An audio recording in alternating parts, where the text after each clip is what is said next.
welcome to the first episode of the Canadian Prepper Podcast, recorded on Monday, October 8th, 2018.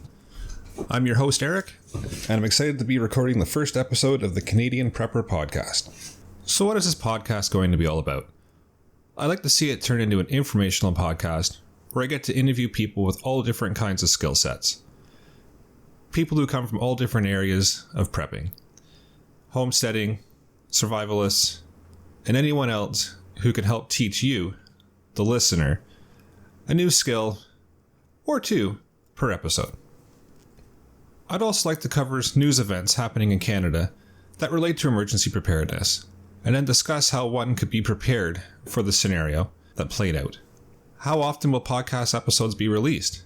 I like to get as many out as possible. Realistically, however, I'm looking at doing 1 or 2 episodes per month and expanding from there as time allows. How can you get in contact if you'd like to be on the show or suggest topics and news articles to be discussed? You can email feedback@prepperpodcast.ca. In this first episode, I'd like to cover off something that many people ask me. What should be in my 72-hour emergency kit? This is a great question. However, it's also hard to answer fully. That's because everyone's kit will be specific to their needs. So let's talk about basics that you can use to begin your kit. First off, you'll need a good bag to hold everything in. This doesn't have to be a big tactical bag with bells and whistles and all kinds of fancy things added to it. Just a basic backpack will do.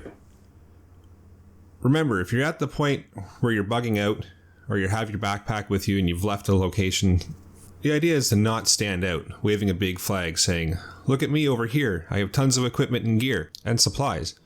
Next, you'll want to fill that bag with some supplies. Some basic starting supplies would include a first aid kit. It doesn't have to be that $1,000 trauma kit that you see. Just start out with something basic. A kit with some bandages, some gauze, some antiseptic wipes, and then add to it over time. Water. Keep in mind, this will be heavy. Personally, in my kit, I have a water bottle to get me started, and then I packed a life straw so I can find a water source later on. Food. Food will be tricky. Depends on allergies that you have, dietary requirements.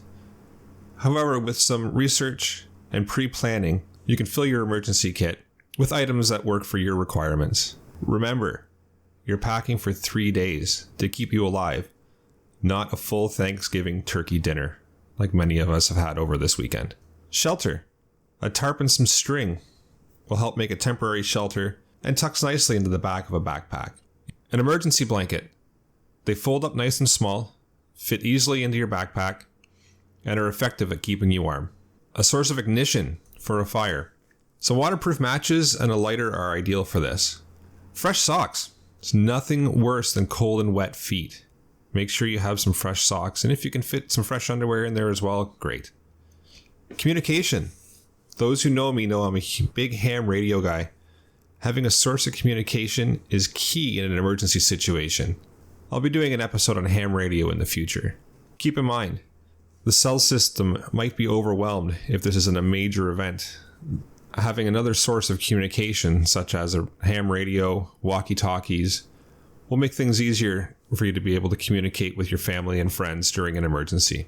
An AM/FM radio is also a great thing to have in your kit, whether it's battery powered or crank powered. Having knowledge of what's happening around you and the events that are unfolding can be instrumental in making decisions and planning out where it is you're going to go. Whether you leave your location, such as your home, office, apartment, etc., or stay put where you are, having this radio and this information can be crucial.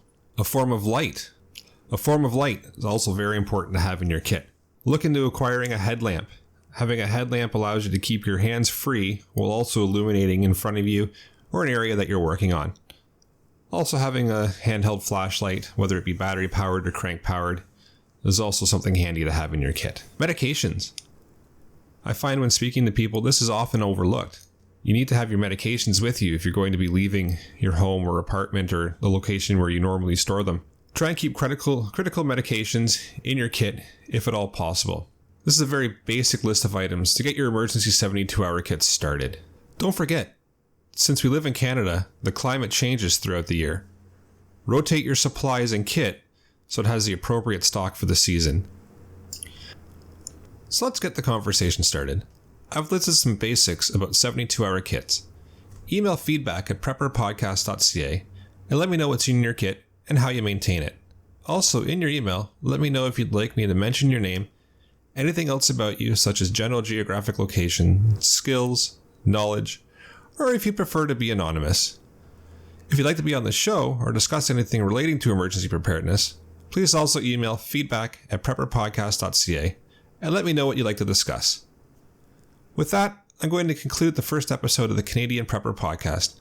I hope you've enjoyed the first episode. Please subscribe to the podcast to receive new episodes. Also, please tell your friends about the show and visit the website prepperpodcast.ca.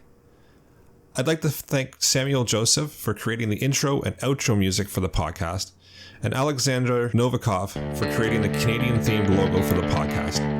Thanks for listening.